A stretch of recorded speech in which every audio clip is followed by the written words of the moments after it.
salad garden, and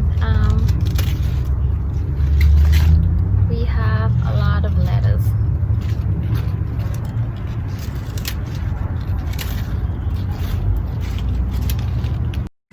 Summer has been so bountiful, but it's almost over now. We still have some tomatoes, eggplant, corn, bitter melon, peppers, and squash left, but it's time to plan for a fall and winter garden. The question is, what can we grow in fall and winter? So this video is about the cold weather loving plants. We are in Los Angeles and our winter is milder, so we can garden year round. If you are in a colder zone, these are probably more of the vegetables you're going to plant in early spring. Before we start on our list, if you are new to this channel, please click on the subscribe button below and the bell so you get notified whenever we have a new video. If you are returning, welcome back and thank you so much for your continued support. For those who are new, this channel is more of garden to table. So I show what we grow in our garden and what I do with our harvest. I don't go in depth with gardening. It's more of cooking. But I get some comments that they would like me to do some gardening videos. So I'll create some gardening videos moving forward. So back to our top 10 cold loving crops. Number 1 on the list is lettuce. Lettuce is one of those vegetables that most people could eat, even the ones that are not really into green veggies, because the taste is very mild compared to, say, kale or collard greens. We grew 3 varieties last season: romaine, Amanda, and freckled. Like with other leafy greens, lettuce is prone to bolting. So when the soil gets warm, it would send flower stalk to seed. It's a survival thing for the plants to make sure that their future generation survives. So we usually plant lettuce in mid to late October. And we plant lettuce from seedlings, not from seeds, because we like different varieties. And since space is limited, we don't need that many, so we have space for the other vegetables.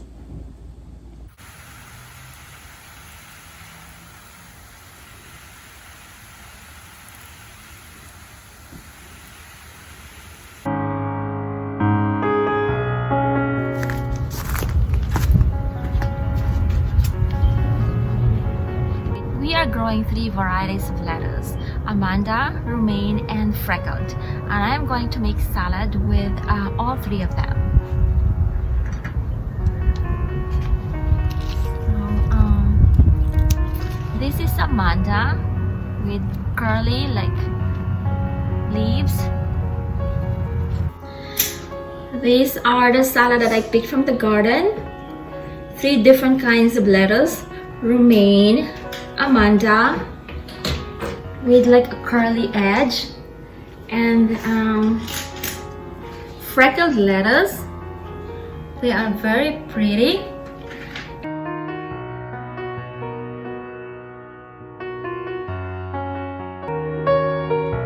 And here is the very pretty Niswa salad with lettuce and lemon from the garden. So here's what I prepared for breakfast: bagel topped with lettuce from the garden, an egg, and then bacon. And then we have fruits on the side: raspberries, strawberries, and blackberries. And then number 2 is sugar snap peas. They are great for snacking and for cooking.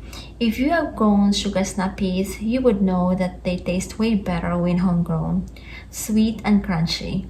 Also, you can use the young leaves or sprouts in soup. Tie this so it climbs up. Yes, we need to tie this sugar snap peas in here so they climb up. Sugar snap peas climb up and up and up to the top, like this one. That's right. We have this sugar snap peas. Sugar snap peas can have one of those. Yeah, sugar snap peas. Look at those. I like sugar snap peas because they are sugar, they snap, and the peas. Okay. Let's pick them. Do you remember the other video that we picked sugar snap peas there?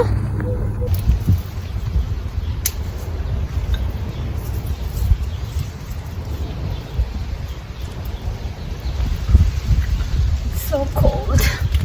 I'm picking some sugar snap peas because we need to replace them with cucumbers.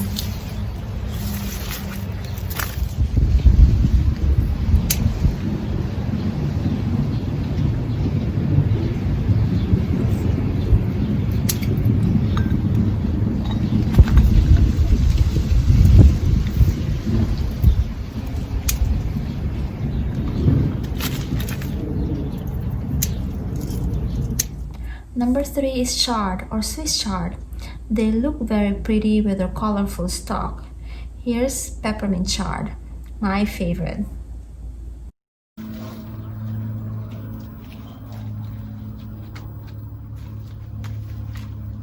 I harvested some Swiss chard.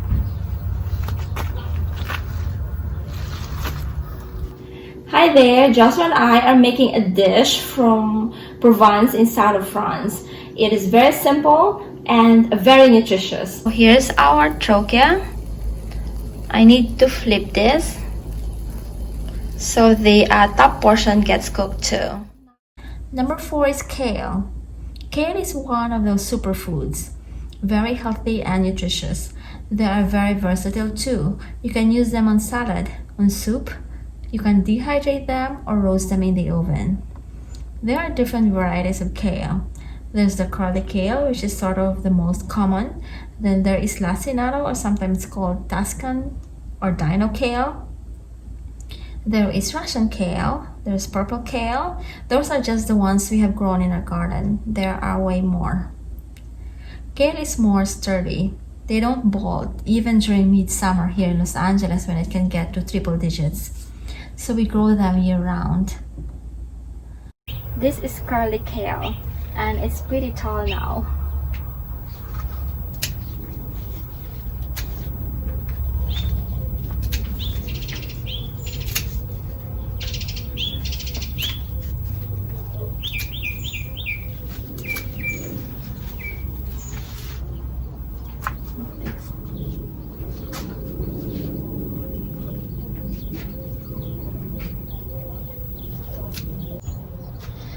These are kale and collard greens. Number 5 are the Asian greens. We call them choy choy. There's bok choy, tat soy, and joy choy. They are very nutritious and they're great on soup along with many Asian recipes. I noticed that they are also quite sensitive to bolting, so I plant them later in the season. It's a waste of money when you buy the seedlings and after a week you see them flowering, which means that's it. They're not going to give you any more leaves. I mentioned earlier that I'm going to pick choy choy, and that will be bok choy, tat soy, and joy choy. So this is joy choy.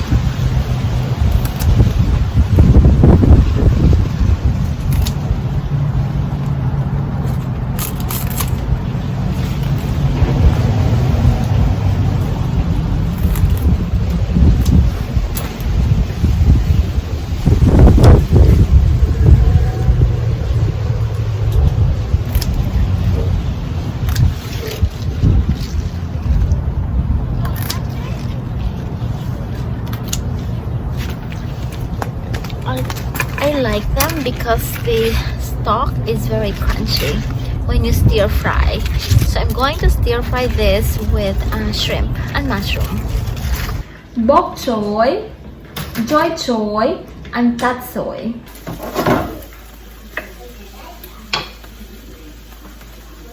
The vegetables. Lots of vegetables.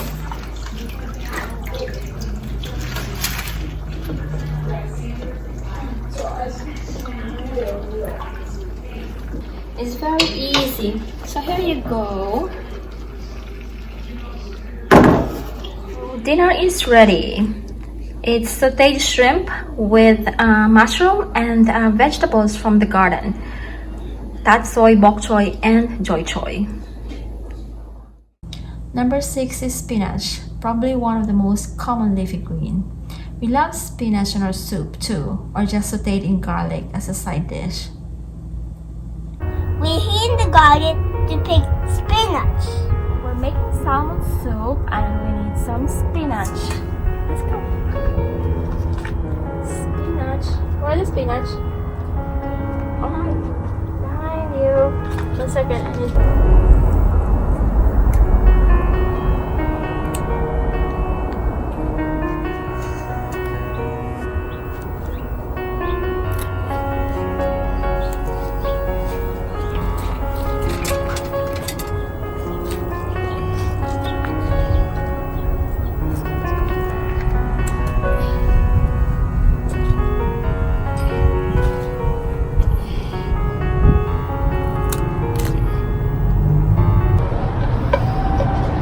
It's getting dark fast. So we have the spinach here. These are the spinach leaves. Huge.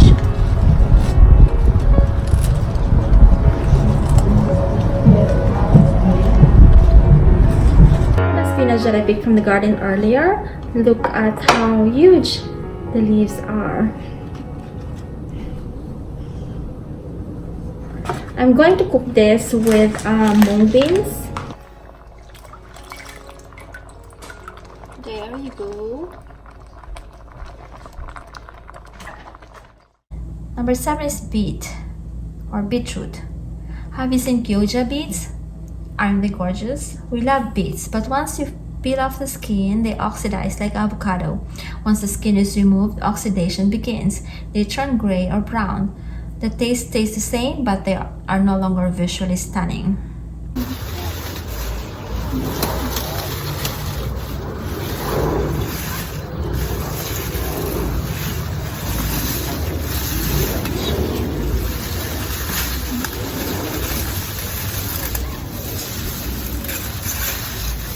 Another bit.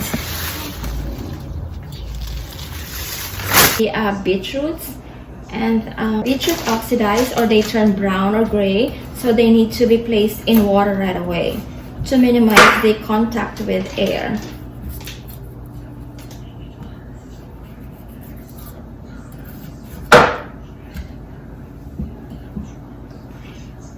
Look at the beetroots. Beautiful.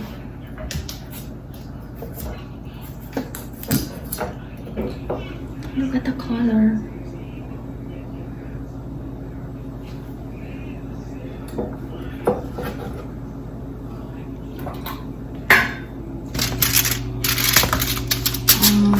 I'll also squeeze in a little bit of lemon. This lemon from the garden. This is dinner from the garden. Beetroot, radish. Look at those very cute radish. Oranges, kumquat, blueberries, potatoes, carrots, freckled lettuce, and then broccoli. Number 8 is radish. My favorite is watermelon radish. There you go. Look at these radishes. I think there are 3 different varieties. I can't remember what this one is, but this is, I think, cherry bell, and then this is watermelon radish.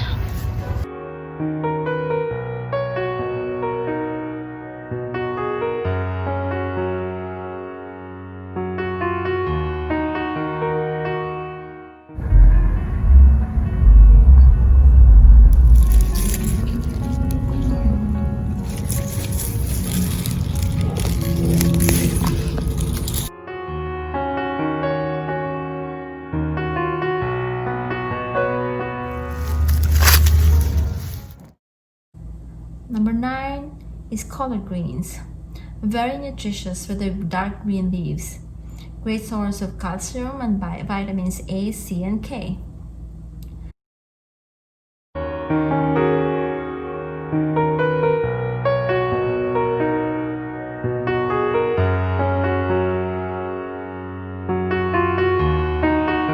These collard greens, they have white leaves, and they are very nutritious and very popular in southern cooking.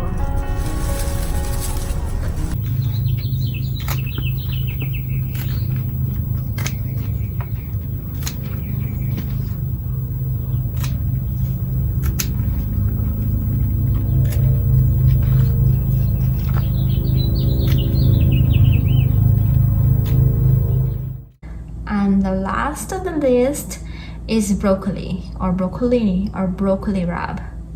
This one. Perfect.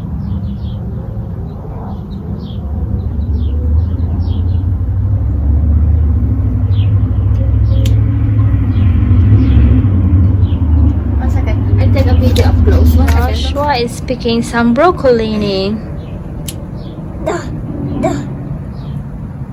Open it more so it's easier to cut. There you go.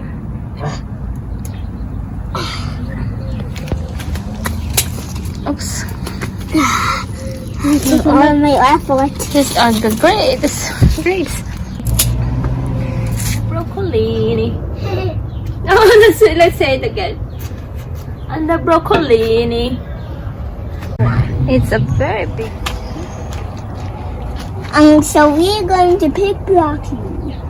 Mommy, this feels like when you like massage it, it feels like a cushion, and like it's ticklish when you like massage it. It does. Try There you go. it. Try it, mommy.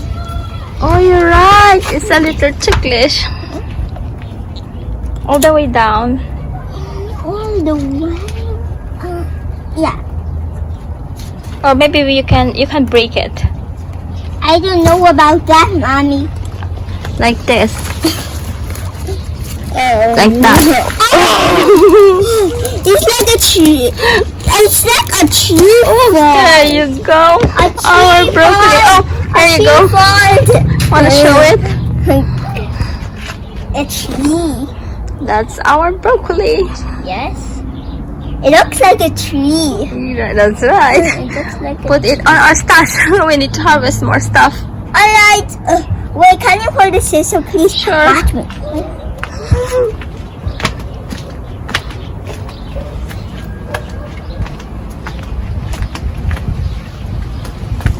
Thank you so much for watching. If you like this video, please click on the thumbs up button and subscribe, and we hope to see you in the next one. Bye for now.